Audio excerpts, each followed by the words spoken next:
I haven't uploaded a video in about 3 days, and that's bad. And so what I'm going to do is I'm going to try and make up for it by uploading 3 in a day.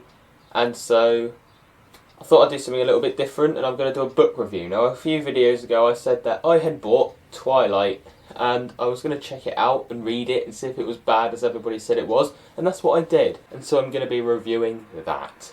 I didn't make it a priority. I didn't spend every second of my waking day reading Twilight, because that would have just been too much, but I read it, and it's not as bad as everybody says it is. That being said, it's not a good book. I don't care about Bella at all. You know, you're meant to. You're meant to feel empathetic towards her, you're meant to want her to not be captured and stuff. I don't care. She hates everything. She hates the weather, she hates the place she's moving to, she hates the fact that she's moving there, even though her mum has specifically told her that it's her choice. She hates it when people ignore her, but she hates it when people are friendly to her. And she just hates everything, and I don't care about the character in the slightest. Edward, on the other hand, I quite like, actually. He's funny at times, he's clever, he's interesting, and I like him. He's mysterious in a sort of weird way, but also in kind of interesting, sort of quirky way, and I like that.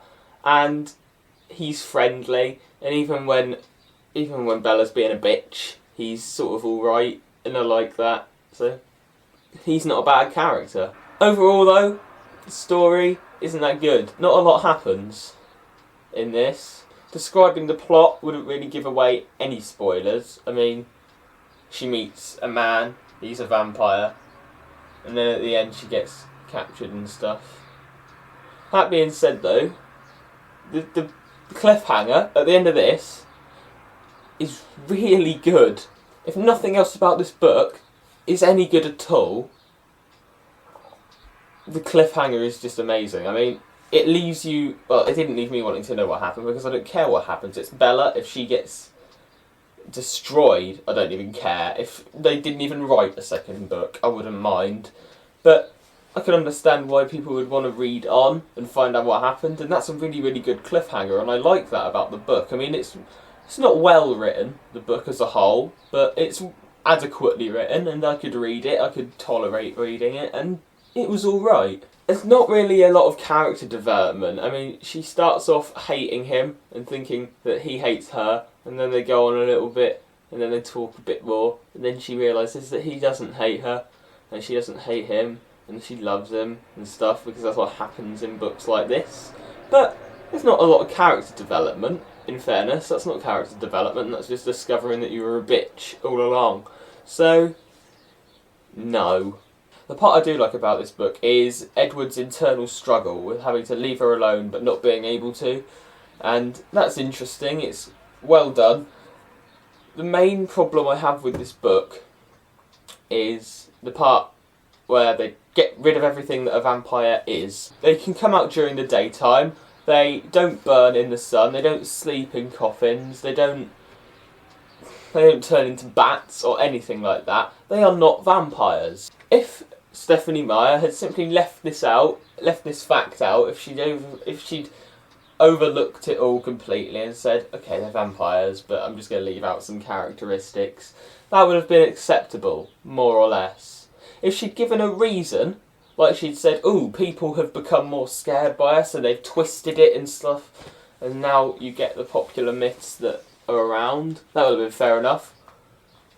But no, she doesn't do that. She literally, there's a part in the book where Bella is listing things that she thinks make a vampire, and Edward is just going, nope, nope, no, that's wrong as well. I've read Dracula, and to do that is just wrong, because Dracula is written entirely as diary entries. So if you were going to say that both of these books were true, the one written as diary entries is probably more likely to be true, rather than the one where one of the characters goes, no, every single thing you thought you knew about vampires is a lie.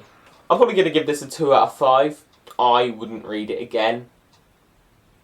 That's about it really. It's not very good. It's not bad. I mean, the storyline's all right, and the cliffhanger's good, and I like Edward, but that's not enough. I hate Bella. I hate Jacob. He's annoying. He's really annoying. I don't like any of the other characters. I don't like her attitude to anything at all, and just lots of things about this book don't work.